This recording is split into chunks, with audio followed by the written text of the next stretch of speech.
You all have asked for it about a million times at this point, saying, Whip, why don't you ever build with villagers? You never fill your villages with villagers, your cities with villagers. Well, you can see right behind me here, we've got a bunch of villagers. Today, we are going to be building up a fortified village full of villagers because you all want to see villagers. If you didn't know, we're building with villagers today.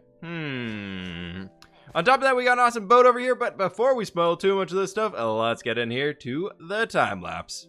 And now time for the build. As always, we gotta do a little bit of terraforming inside of these plains regions, so we're gonna be filling in all of the ponds and smoothing out the terrain a little bit to make it more of a buildable area. I don't want to do any crazy terraforming things, but just smoothing a little bit out some of the weird things that can come with Minecraft terrain. I feel like is worthwhile to smooth out. Now moving into planning the base idea for this tiny little village that we're gonna be building here. I want to keep everything very small and very compact and very close together. I don't want this to feel very open.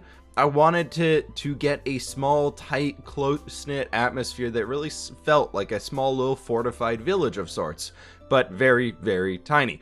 So coming over here, we can see the first shapes of the houses coming in here. We're using just some oak wood on the sides, some cobblestone on the base, and some spruce wood on the top. Very much going for like that traditional Minecraft village style, but sprucing it up a little bit more, literally adding in spruce. Then coming over here to this next shape of the house, I want to make this one a little bit more interesting and add a bunch of different peak roofs to it, even add some different levels in here. And on this one, we're able to get a lot of cool shapes in here. I like this one because just there's a lot of differences to it. Adding in the window, adding in the different levels of the roofs on the front and the back, and even the long side there. Then we got the chimney coming out the top and a little window on the side of it. Now for the wall around this place, to make sure that nobody could get in or out, more specifically with working with some villagers in here, is I wanted to use some stripped oak wood and regular oak wood with some spruce fences on top. I felt like it would add a little bit more interest to it. Then this house we're working on right now is a little bit on the weirder side compared to everything else that we have, because it was kind of just two that merged together. So I tried my best to merge the roofs in here. It was a little complicated to get this one working out correctly, but in the end we were able to get something pretty cool with it, just having a few different things on it. It was just, I kind of just started building it one layer at a time, and eventually it worked out here together. Coming into the middle, I want to shrink that well down a lot and bring in this tiny little one where you can just use some stairs, waterlog them, and it looks like they're full of some water, and it looks really, really cool. Then because we are adding some villagers in here, I figured we needed to get a little bit of a wheat field going on over there, so we got that planted in. Then coming over here to work on the tower, which this thing turned out a little weird. I usually try and avoid doing 2x2 square towers, or 4x4 square towers, I guess you'd say in this case, with that 2x2 center to it. But this one actually turned out pretty well in the end. It just kind of has this weird spiky peak to it in the center, but I think it turned out pretty well for the style we're going with here. I want to keep it very open and very much like this is a little bit of a watchtower. They probably have one or two guards inside of the city, or at least somebody who volunteers to be the nighttime watch to know if pillagers are coming. And so I figured that would just be kind of the spot that they can hang out in. Building up our last house over here. This one is just, again, a general little shape here. I wanted to do like a rounded thing on the corner. It was originally meant to be a tower, but I felt like leaving it a little bit shorter and having the one tower sticking up really tall made the skyline look a little bit better, so I left that one off in here. And coming in, just adding in a few details to this front area, getting in our pathways, just using some coarse dirt for that, getting a few sheepies in the corner. Then over here, I figured we needed some more color, so I wanted to add in a small little market stall tent of sorts over there with some yellow and white. I felt like that was a pretty cool one. Now, at this point, I just wanted to have some fun with the build. This is where I was like, all right, the idea that I had for the build, I pretty much was able to accomplish it. Let's head down here, see if we can't build up a little dock area and come up with a cool boat design that I think y'all are going to really, really enjoy for this one. So getting a very simple dock in here with some spruce slabs and spruce trap doors makes just a very simple one, adding some barrels on top of it and just making a boat out of here, using a bunch of oak wood for this one so it didn't look the same as the spruce. I felt like that's probably the way we can go on this one. It's gonna be a very skinny one. It's only gonna be 5 wide at most, and I think this came out to being about 13 blocks long. Then just piling these things up, smoothing it out so there's a little bit of slope to it, so it looks like the front and back are a little bit taller and the middle sides area are a little bit shorter. Using oak logs coming up here and using some barrels to make it a little bit more interesting for it, I started bringing in some smooth sandstone for this one. It's a weird thing, but I felt like with wool, that's normally what I use inside of ships and things for the masts and everything, but I feel like that doesn't have slabs and stairs, whereas the smooth sandstone can actually look really cool with it.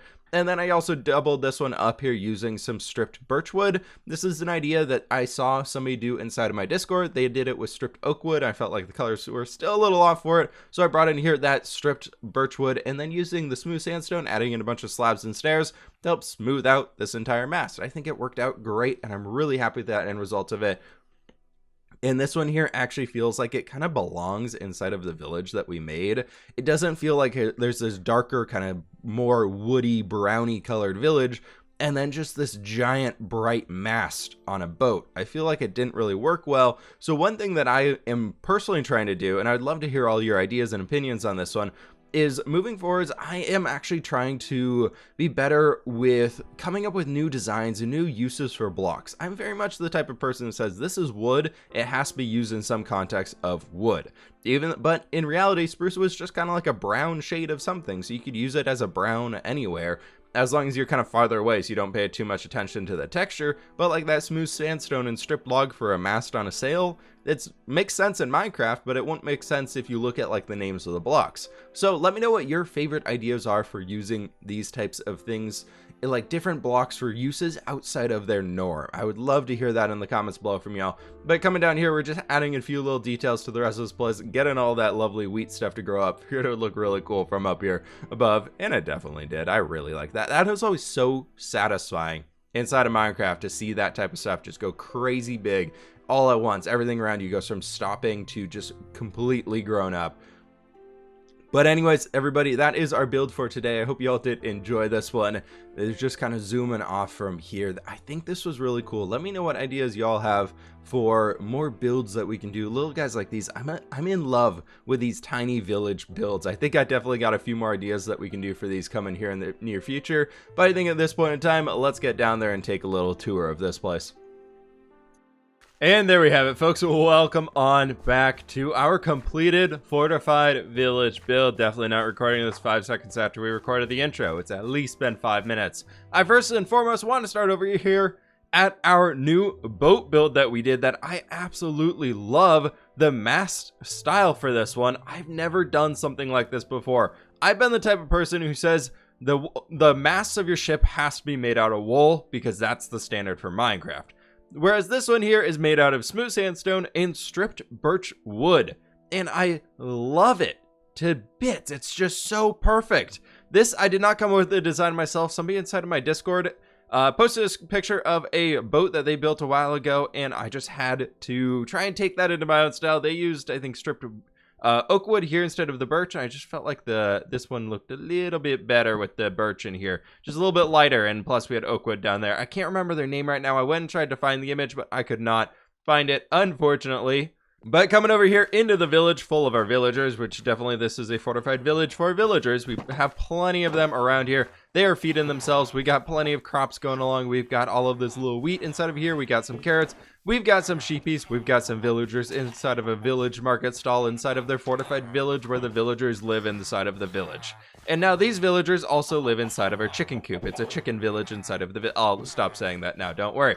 But I didn't do the interiors on many of these houses because I figured it'd be something that you just chock full of workstations and the works to try and get a bunch of these things working and, you know, give them places to stay. I guess one thing we didn't really add in here was a bunch of beds. So maybe this can be our little bed house over here. And probably something to stop the mobs from spawning because there are no torches inside of these houses. So the village is not that safe. All right, I'll really stop saying the word now.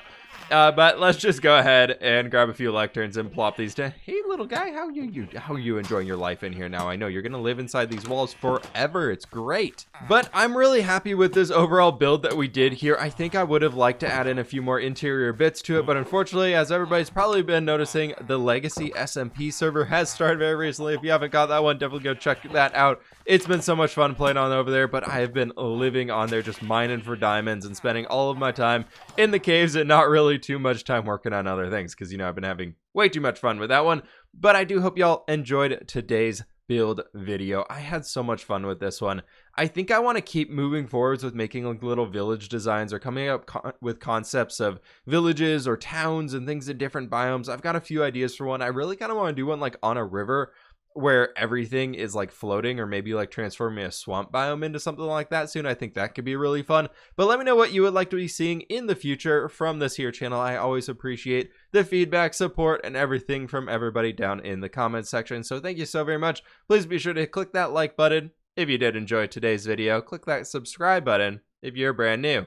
And I will catch you on the flip side.